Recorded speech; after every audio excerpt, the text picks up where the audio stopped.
Agent news ഇപ്പോൾ വന്നെത്തിയിരിക്കുന്നത് കൂട്ടുപുഴ പഴയ പാലത്തിലാണ്. അപ്പോൾ ഈ പഴയ പാലം ഇപ്പോൾ ആർക്കും വേണ്ട, ഇവിടെ വളരെ ശാന്തമായി ഇരിക്കുകയാണ്. ഈ ആഴ്ചത്തെ നമ്മുടെ ഉളിക്കലിൻ്റെ സ്പന്ദനം തൊട്ടറിഞ്ഞവരിലൂടെയുള്ള യാത്ര കൂട്ടുപുഴ പഴയ പാലത്തിൽ നിന്നാണ് ആരംഭിക്കുന്നത്. ഈ ആഴ്ച ശരിക്കും ഞാൻ നിങ്ങളെ പരിചയപ്പെടുത്താൻ വേണ്ടി പോകുന്നത് ഇദ്ദേഹമാണ്. നമുക്ക് ആദ്യം അദ്ദേഹത്തിൻ്റെ വരവൊന്ന് കാണാം. ഭയങ്കര രസമാണ്. മലയാള സിനിമയെ സ്നേഹിക്കുന്നവർ, തമിഴ് സിനിമയെ സ്നേഹിക്കുന്നവർ, ഹിന്ദി സിനിമയെ സ്നേഹിക്കുന്നവർ ആരും, ഉളിക്കല്ലകാർ ആരും ഇയാളെ മറക്കില്ല. അപ്പോൾ ഇദ്ദേഹത്തിൻ്റെ കൂടെയുള്ള ഒരു യാത്രയാണ് ഉളിക്കലിൻ്റെ സ്പന്ദനം തൊട്ടറിഞ്ഞവരിലൂടെയുള്ള യാത്ര. ആദ്യം ഇദ്ദേഹത്തിൻ്റെ ആ വർക്കും കാര്യങ്ങളൊക്കെ നമുക്കൊന്ന് കാണാം. വാ.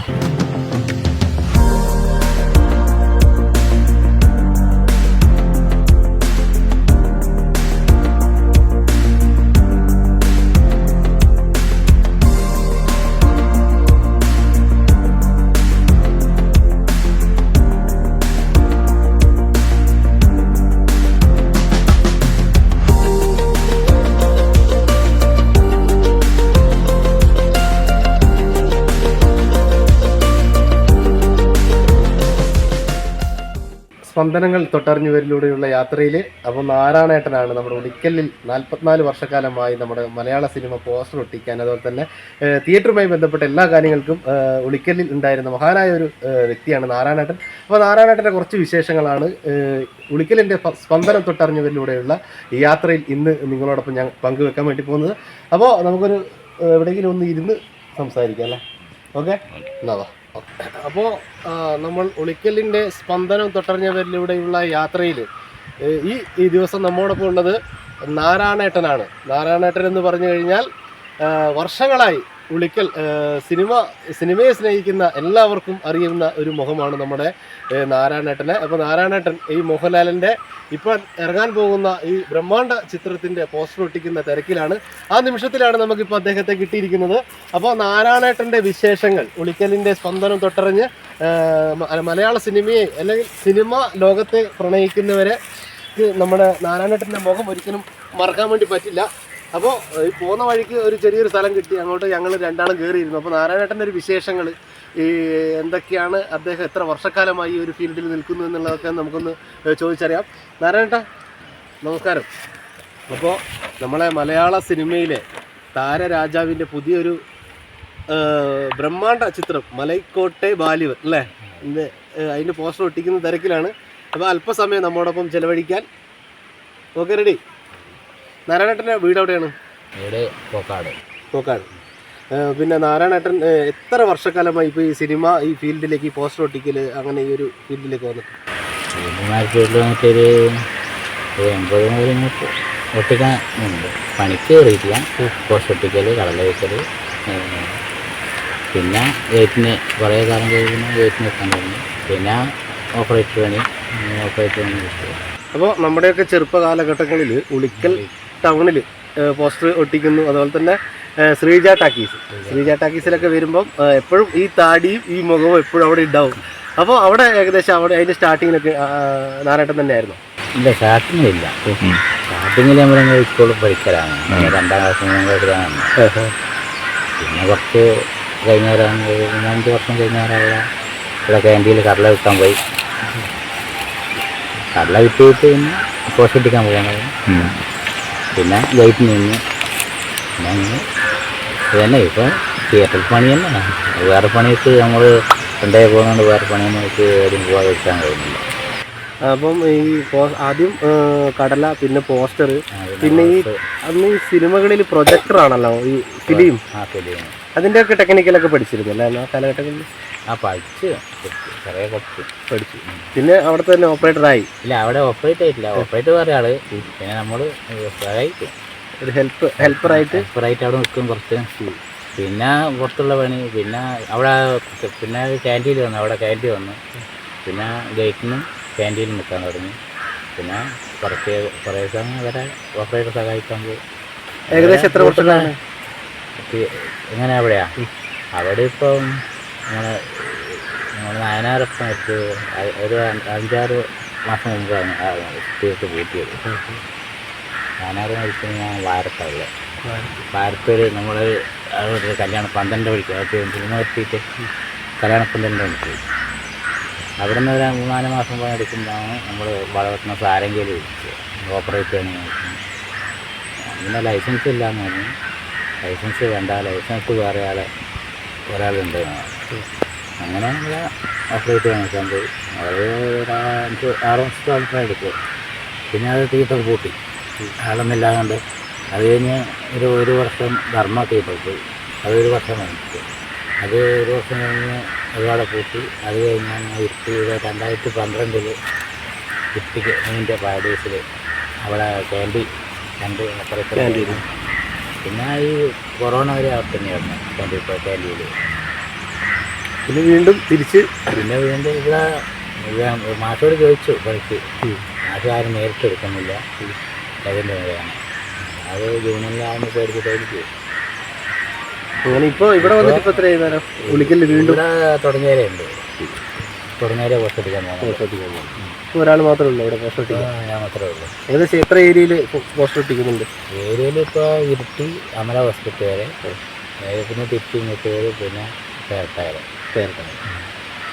പിന്നെ അങ്ങോട്ട് ചെമ്പേരി പൂപ്പറമ്പ് പൈസത്തേരി വഴി, പൈസത്തേരി കുന്നത്തൂർ പോയി വാടാങ്കമല വഴി പിന്നെ കാഞ്ഞിരപ്പള്ളി പോയി, കാഞ്ഞിരപ്പള്ളി തിരിച്ച് മണിക്കട വരും, മണിക്കട നേരെ മാത്ര നേരെ എടുക്കും. ഇപ്പോൾ ഒരുപാട് സാങ്കേതിക വിദ്യകളൊക്കെ ഉണ്ട്, മൊബൈൽ ഫോണെല്ലാം എല്ലാം അറിയാമല്ലോ. അപ്പോൾ ആ മൊബൈൽ വഴിയല്ലേ ഇപ്പം മൊബൈൽ ഉണ്ടായതുകൊണ്ട് പോസ്റ്റടിക്കുന്നുണ്ടായി എത്തിക്കുകയാണ്. എങ്ങനെയുണ്ടായിരുന്നു നമ്മളെ ആ പഴയ കാലഘട്ടങ്ങളിലും ഈ പുതിയ കാലഘട്ടങ്ങളിലും തമ്മിൽ നാരായണേട്ടന് തോന്നിയ ഈ ഒരു പഴയ കാലഘട്ടങ്ങളാണ് നല്ലത്. അത് ഏറ്റവും മറക്കാൻ പറ്റും. അത് നമ്മൾ തിയേറ്ററിലെ ഏത് ഇരുട്ടി പടം മാറിയാലേ, ഒരു പടം കളിച്ച് മാറിയാലേ ഇരുട്ടി ഉൾക്കൽ കൊടുക്കും. അത് നല്ല ആളായിരിക്കും പടം ഇവിടുന്ന്. അന്ന് പിന്നെ വണ്ടിയൊന്നുമില്ല, കാഞ്ഞിരക്കൊല്ലി മാത്രം മണിക്കട ഇഷ്ടം പോലെ ആൾ. ഇപ്പോൾ തീരെ നേരെ വസലം വരെ വണ്ടി നേരെ ഇട്ട് പോകാനായിരുന്നു ഉടുപ്പിലെ ആൾ പറഞ്ഞു. പിന്നെ അത് പിന്നെ സീരിയലിലും വന്നവരാണ് ഉടുപ്പിൻ്റെ ആൾ കുറവാൻ തുടങ്ങി. സീരിയൽ വന്നതോടുകൂടി അല്ലേ? എന്നാലും ഇപ്പോൾ നല്ല ആളും ഇപ്പോൾ നല്ല കുഴപ്പമില്ലാണ്ട് പോകുന്നുണ്ട്. ഇപ്പോൾ ഇവിടെ ഇല്ലല്ലോ. ഇപ്പോൾ ഇട്ട് മട്ടന്നൂരിലൂടെ, മട്ടന്നൂർ, പേരാവൂർ, പിന്നെ കളിച്ചാൽ വേറെ, പിന്നെ കണ്ണൂരിലുള്ളൂ, കണ്ണൂർ തലശ്ശേരി. നാരായണൻ്റെ കുടുംബം കാര്യങ്ങളൊക്കെ എങ്ങനെ? 2 മക്കൾ, 3 മക്കളുണ്ട്. അവരെ കല്യാണം കഴിഞ്ഞു. 2 കല്യാണം കഴിഞ്ഞു. ഒരാളെ ഭർത്താവ് കഴിഞ്ഞ പ്രാവശ്യം മരിച്ചു, മറ്റേ വെള്ളത്തിൽ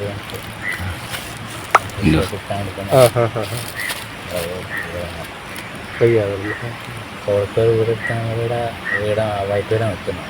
അവിടെ കൊടുത്തത് വൈത്തൂരാണ്. ആദ്യം വൈത്തൂർ തന്നെ ആയിരുന്നു? അല്ല, നമ്മൾ കോക്കാട് കൈപ്പാടത്ത് ഞങ്ങളുടെ ബാബുമാഷ വീട്ടില്ലേ, കോക്കാടുള്ള അവരെ വീട്ടിലെ തൊട്ടടുത്താണ്. മറ്റേ ലക്ഷത്തിൻ്റെ വീടില്ലേ, കുട്ടൻ്റെ വീടില്ലേ, അതേ വീട്ടിൽ. പിന്നെ നമ്മുടെ പറഞ്ഞു വന്നപ്പോൾ ഈ സിനിമയുടെ പോസ്റ്ററൊക്കെ ഒന്ന് ഒട്ടിക്കുന്നത്, അപ്പോൾ ഏറ്റവും കൂടുതൽ ഇഷ്ടമുള്ളത് കൊണ്ടാണ് ഈ ഒരു മേഖലയിലേക്ക് വന്നത്. ഏറ്റവും ഇഷ്ടപ്പെട്ട നടനാരാ? നടൻ അങ്ങനെ പ്രത്യേകിച്ചൊന്നുമില്ല, എല്ലാവരും ഒരേപോലെ. പ്രത്യേകിച്ച് അങ്ങോട്ട് പറയാറുണ്ട്. പഴയ കാലത്ത് നമ്മളെ ജയൻ നസീർ ഇല്ല, അങ്ങനത്തെ ഒന്നുമില്ല, എല്ലാവരും ഒരേപോലെ. മമ്മൂട്ടിയും എല്ലാവരും. പിന്നെ പ്രത്യേകിച്ചൊരു ആരാധനയില്ല, എല്ലാവരും ഒരേപോലെ. എല്ലാവരും ഒരേപോലെ. എല്ലാ സിനിമകളും കാണാറുണ്ടോ? ഇല്ല, ഞാനിപ്പോൾ കുറേ വർഷമായി സിനിമ കാണണ്ടേ ഇല്ല. 12 മുതൽ സിനിമ, പിന്നെ ഓപ്പറേറ്റ് പണി കഴിഞ്ഞാൽ പിന്നെ സിനിമ അങ്ങനെ കാണില്ല. ഇട്ടിയിൽ പിന്നെ അവിടുന്ന് ഒരു 5 മിനിറ്റ്, ഒരു 10 മിനിറ്റ് പടം കാണാം. ക്യാൻറ്റീൻ കടയായതുകൊണ്ട് വിളിപ്പോയിരിക്കാൻ. പിന്നെ ഇവിടെ വന്നിട്ട് ഒരു സിനിമ കണ്ടിട്ടില്ല, വിളിക്കലിന് വേണ്ടിയിട്ടില്ല. കാണാൻ താല്പര്യമില്ല. അത് പോസ്റ്റ് ഒട്ടിക്കുന്നതുകൊണ്ടാണോ? അല്ല, ഒട്ടിക്കുന്നുണ്ടല്ലോ, ഇപ്പോൾ ഇല്ല, ഒട്ടിക്കൽ മാത്രമേ ഉള്ളൂ. സിനിമ കാണാൻ ഒരു മൂഡിൽ ആദ്യമൊക്കെ കാണുമായിരുന്നു. ആദ്യം പിന്നെ ഗേറ്റിന് നിൽക്കുമ്പോൾ അവിടെ നിന്ന് സിനിമ പടം മൊത്തം എല്ലാ പടം കാണുന്നത്. കൂട്ടുകാരൊന്നുമില്ല ഇപ്പം. പഴയ കുറേ കൂട്ടുകാരുണ്ടേനു, ഇപ്പോൾ ആരും ഇല്ല. എല്ലാവരും പഴയതുപോലെ അല്ലല്ലോ. ഇപ്പം എല്ലാം മാർക്ക് കല്യാണം കഴിച്ച് ഒരു കുടുംബമെല്ലാം മാറിയില്ലേ. നമ്മളതുപോലെ മാറി. പണ്ട് ഒരു സൈക്കിളിലായിരുന്നു ആദ്യം ഒട്ടിക്കാൻ നടക്കാനാണ്. നടന്നോ? അതാണ് ചെറിയ പൈസ ഉള്ളൂ, 50 പൈസ. ലൈനിപ്പോൾ വന്ന് 50 പൈസ ഒരു ദിവസം. ഒരു ലൈനിൽ പോയി അത് കുറേ നടക്കണം. നമ്മളിപ്പം ഇവിടെ ഈ ഉളിക്കൽ വീട്ട് അട്ടിണി അതിൽ കറങ്ങി പിടിച്ച് വിളിക്കല് കഥകപ്പുറം വിളിച്ച് വന്നാൽ കൈ പിടിച്ച് വിട്ടാണ്. ഇപ്പോൾ ഇപ്പോൾ 1900 ഒരു ദിവസം നമ്മളൊരു പോയി അല്ല ഒരു ലൈനിൽ പോയാൽ ലൈനിൽ പോയാൽ 900 900 2 ലൈനാണ് ശരിയല്ലേ? ആ രണ്ട് ദിവസം ഒരു ദിവസം തീരൂല. ഇപ്പോൾ നമ്മൾ പഴയ മൈദയൊക്കെ വെച്ചിട്ട് തന്നെയാണ് മൈദ. അത് നമ്മൾ ചായക്കടകളുടെ ഫ്രണ്ടിലൊക്കെ ഇപ്പോഴും ഉണ്ടോ? പണ്ട് കാലങ്ങളിൽ ഒരുപാട് കണ്ടിട്ടുണ്ട് ശ്രീജ ടാക്കീസിന്റെ. ഇപ്പോൾ ചില കടകളിൽ ഒട്ടിക്കുന്നുണ്ട്. ഇപ്പം പണ്ടത്തെ പോലെ പാസ്സൊന്നുമില്ല. പണ്ട് അവർക്ക് പാസ് കൊടുക്കണം അല്ലേ? അന്നേരം എല്ലാം ഒട്ടിക്കുന്ന എല്ലാവർക്കും പാസ് കൊടുക്കുന്നുണ്ട്. ഇപ്പോൾ പാസിൻ്റെ പരിപാടിയില്ല, എല്ലാം മാറിയില്ലേ? എല്ലാം മാറി.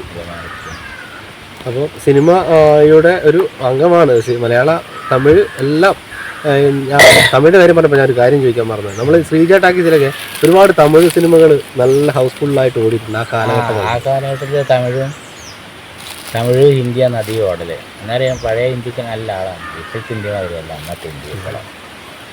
ഇന്നത്തെ നല്ല ഹിന്ദി പടവും തമിഴും അധികം ഓടല്. പിന്നെ മലയാളം എന്നിട്ട് എല്ലാ പടം ഓടുന്നുണ്ട്. അന്നത്തെ കാലഘട്ടങ്ങളിൽ ഏറ്റവും കൂടുതൽ ഹൗസ്ഫുള്ളായി നിറഞ്ഞോടിയ സിനിമ ഏതാണെന്ന് ഓർമ്മയുണ്ടോ? ഇന്നത്തെ കാലം ഒരുപാട് പടത്തിനെല്ലാം ഫുള്ളാണ്. നമ്മൾ ഫുള്ളായാൽ പുറത്തുനിന്ന് നന്ദകുളത്തെല്ലാം ബെഞ്ചിലെടുത്തുകൊണ്ട് ഇരിക്കില്ല. അത്ര പാടായിരിക്കും. അവർക്ക് എവിടെയെങ്കിലും ഇരിക്കണമെന്നുള്ളൂ ജനങ്ങൾ. അന്നത്തെ ആ ടിക്കറ്റും കാര്യങ്ങളൊക്കെ എങ്ങനെയായിരുന്നു? ഈ ഫ്രണ്ട് ബേക്ക് അന്ന് തറക്ക് 25 പൈസയാണ് തറ. ബെഞ്ചിന് എത്ര 50 പൈസയാണ്. സെക്കൻഡ് ക്ലാസ് ഫസ്റ്റ് ക്ലാസ്സിന് 75 പൈസയാണ്. പിന്നെ അങ്ങോട്ട് കൂടി. അതുപോലെ തന്നെ നമ്മളെ വൈത്തൂർ ഉത്സവം, ഊട്ടുമഹോത്സവം നടക്കുന്ന സമയത്ത് അല്ല ശിവരാത്രിക്കൊക്കെ സ്പെഷ്യൽ ഷോകളൊക്കെ ഉണ്ടാവില്ല? നേരം വിളിക്കുന്നവരെ പടമുണ്ടാവും. എന്നാൽ ഹൗസ് ഫുള്ളായിരിക്കും. അന്നത്തെ ശിവരാത്രിയിൽ വന്ന നേരം വിളിക്കുന്നവരാണ്. നേരം വിളിച്ചാൽ ഫുള്ളായിരിക്കും. എല്ലാവരും കസേര എല്ലാവരും വിട്ട് ആളെ കയറ്റില്ല. അന്നൊരു ഇപ്പോൾ കാലഘട്ടം പോയി. ഇപ്പോൾ ശിവരാത്രിക്കും ഓണത്തിന് വിഷയമാണ് ആളെ ഇല്ല. അന്ന് ഒരു ഓല മേഞ്ഞ ശ്രീജ ടാക്കീസാണ് ഇപ്പം എൻ്റെ ഓർമ്മയിൽ അന്നുള്ളത് അല്ലേ? ഇപ്പോഴാണ് എല്ലാം വന്ന് എയർ കണ്ടീഷനും വാർപ്പും ഇതൊക്കെ വന്ന് നല്ല സെറ്റപ്പ് ആയിട്ടുണ്ട്. പക്ഷേ അന്ന് ആ ശ്രീജ ടാക്കീസ് അവിടെ നിന്ന് ഇല്ലാതാവുമ്പോൾ മനസ്സിലുണ്ടായ ഒരു വിഷമം, ഒത്തിരി വിഷമമുണ്ട്. ഉണ്ടായിട്ട് പോയല്ല. എന്നാൽ നമ്മുടെ മലയാളിക്ക് കൊണ്ടുപോകാൻ നാളൊന്നുമില്ലാതെ കൊണ്ട് അന്ന് ഇതിന് ഒരു കെട്ടിപ്പടുക്കാൻ വലിയ പൈസ വേണം. അതുകൊണ്ട് പിന്നെ ഒഴിവാക്കിയത്. എന്നാൽ ആളുമില്ല, തീരെ ആളുമില്ല. പിന്നെ മര്യാദക്ക് പൈസ ശമ്പളം തരാൻ മര്യാദക്ക് തരാനില്ല. പഴയ ഫോട്ടോസുകളും കാര്യങ്ങളൊക്കെ ഉണ്ട് ഇപ്പോൾ നമ്മൾ ശ്രീജ ടാക്കീസിൻ്റെ അവിടെ ഇങ്ങനെ പഴയതാ ടാക്കീസുമായി ബന്ധപ്പെട്ട് നിങ്ങൾ ടാക്കീസിൽ ജോലി ചെയ്യുന്നുണ്ട് അങ്ങനെ എന്തെങ്കിലും ഫോട്ടോ? ജോലി ചെയ്യുന്ന ഒരു ഫോട്ടോ ഉണ്ട് നമ്മുടെ ഓപ്പറേറ്ററായിട്ട് എടുക്കുന്നത്. അത് വീട്ടുകാരെ ഉണ്ട് ഉണ്ടല്ലേ? അതൊക്കെ ഒരു ചരിത്രമാണ്, അതൊക്കെ ഒരു ഓർമ്മയാണ്. അത് നമ്മളെപ്പോഴും അതൊക്കെ അങ്ങനെയുള്ള കാര്യങ്ങളൊക്കെ സൂക്ഷിക്കണം. ഇതിനു മുമ്പേ ഇപ്പോൾ ആരെങ്കിലും പറഞ്ഞിട്ടുണ്ടോ? പണ്ട് ഒരുപാട് വർഷമായില്ലേ ഈ പോസ്റ്റർ ഒട്ടിക്കുന്നത്, അങ്ങനെയൊക്കെ ആരെങ്കിലും സംസാരിച്ചിട്ടില്ല?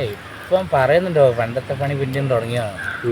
എല്ലാവർക്കും ഒട്ടിക്കാൻ പോകുമ്പോൾ എല്ലാവർക്കും നിർത്തുക. നമ്മൾ ചില കൂട്ടം നമ്മൾ ചെറുപ്പം മുതലേ ഒട്ടിക്കാൻ വരുന്നതാണ്. അങ്ങനത്തെ കാര്യങ്ങളിപ്പോൾ ഉണ്ട് അവിടെ പോയാലും. ഇപ്പോഴത്തെ ചെറിയ പുതിയ ആൾക്ക് നമ്മളെ അറിയാണ്ടല്ലോ. പഴയ ആളാണ് അതിപ്പോൾ. അതാണ് ഞാൻ പറഞ്ഞത്, ഒരു മാറ്റവും ഇല്ല. കാരണം ഞാൻ പണ്ട് ശ്രീജ ടാക്കീസിൽ സിനിമ കാണാൻ ഞങ്ങൾ പഠിക്കുന്ന സമയത്ത് ഞാനൊക്കെ പോകുമ്പോൾ ഇപ്പോൾ ഐസൊക്കെ മേടിച്ച് തിന്നാറുണ്ട്. അപ്പോൾ ഐസ് മേടിച്ച് തിന്നുമ്പോഴും അത് ഇതേ താടി, ഇതേ രൂപം, ഇദ്ദേഹം ഒരു മാറ്റവും സംഭവിച്ചിട്ടില്ല. നമുക്കാണ് മാറ്റങ്ങളൊക്കെ സംഭവിച്ചിട്ടുള്ളത്. അപ്പോൾ ഈ സിനിമയെക്കുറിച്ച്, ഇപ്പോൾ മോഹൻലാലിൻ്റെ സിനിമയെക്കുറിച്ച് ഇപ്പോൾ പോസ്റ്റർ ഒട്ടിക്കുവാണല്ലോ, അങ്ങനെ ഗംഭീര വിജയമായിരിക്കും. ആയിരിക്കണം. കാണാൻ ഞങ്ങൾക്ക് ഉറപ്പിക്കാൻ പറ്റില്ല. മോഹൻലാൽ ഇപ്പോൾ ഇപ്പോൾ ഇറങ്ങിയത് കുഴപ്പമില്ലാണ്ട് പോയി നേര്. ഇതിപ്പോൾ എങ്ങനെയാണ്? ഒരു ബ്രഹ്മാണ്ഡ സിനിമയാണ്. മോഹൻലാലിൻ്റെ സ്വന്തം പടമാണ്. ഇപ്പോൾ അങ്ങനെയാണ് പറയാൻ. നമുക്കിപ്പോൾ റിലീസ് ചെയ്യാണ്ട് ഇപ്പോൾ നമുക്ക് പറയാനും പറ്റും. പക്ഷെ ഒരു പോസ്റ്റർ ഒട്ടിക്കുന്ന ആളുടെ ഒരു മനസ്സും കൈപ്പുണ്യവും ഉണ്ട് ഒരു പടത്തിൻ്റെ വിജയം എന്ന് പറയുന്നത്. സിനിമയിലെ ഒരു അംഗം തന്നെയാണ് ശരിക്കും പറഞ്ഞാൽ ഒരു പോസ്റ്റർ ഒട്ടിക്കുന്ന ആളും. നമ്മൾ സിനിമയിൽ തന്നെ ആയിട്ട് ഇങ്ങനെ കുറേ കാലമായില്ലേ. സിനിമ പണി തന്നെ 10-40 വർഷത്തിലെ വലിയ ആയിട്ടുണ്ടോ? അപ്പോൾ 80 എന്നോട് പറഞ്ഞത്. അപ്പോൾ ഏകദേശം 44 വർഷം അടുത്തോളമായി ഇപ്പോൾ ഈ ഒരു ഫീൽഡിൽ ജോലിയാണെന്ന് ആയിട്ടുണ്ടാവും. അപ്പോൾ പഴയ മെഷീനും നമ്മുടെ പ്രൊജക്ടറും ഇപ്പോഴത്തെ ഈ പുതിയ സാങ്കേതിക വിദ്യയും തമ്മിലുള്ള ഒരു വ്യത്യാസവും അതിൻ്റെ ക്വാളിറ്റിയൊക്കെ എങ്ങനെ നാരാട്ടം കാണുന്നത്?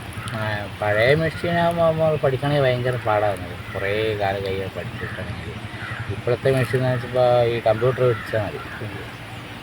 പണ്ടൊക്കെയാണ് ഫിലിം പൊട്ടിപ്പോയി കഴിഞ്ഞാൽ പിന്നെ ഒട്ടിച്ച് അങ്ങനത്തെ ചടങ്ങുകൾ. ഫിലിം ഒട്ടിച്ച് അന്നേരം തന്നെ ഓടും തന്നെ പൊട്ടിപ്പോകും. അന്നേരം തന്നെ ചുറ്റി ജോയിൻ്റ് ചെയ്യണ്ട, കറക്കി പിടിച്ചിട്ട് ചെയ്യും. ഇപ്പോഴത്തെ വെച്ചാൽ കമ്പ്യൂട്ടർ പഠിച്ചാൽ ഓപ്പറേറ്റർ ചെയ്യില്ല, കമ്പ്യൂട്ടറിൻ്റെ ലൈസൻസ് കിട്ടാനായിട്ട് വിട്ടാൽ മതി. ഇത് പണ്ടത്തെ പോലെ ആളും നിൽക്കുന്നുണ്ടല്ല. തുടങ്ങിക്കഴിഞ്ഞാൽ പിന്നെ തുടങ്ങാനും എന്തെങ്കിലും അവിടെ ആൾ വേണം. പിന്നെ തുടങ്ങി കഴിഞ്ഞാൽ ആൾ പുറത്തല്ലേ ഓപ്പറേറ്റർ ആണ്. ഇതാകുമ്പോൾ നമ്മൾ മറ്റേ ഇതാകുമ്പം നമ്മൾ സെറ്റിൻ്റെ അടുത്ത് തന്നെ വേണം.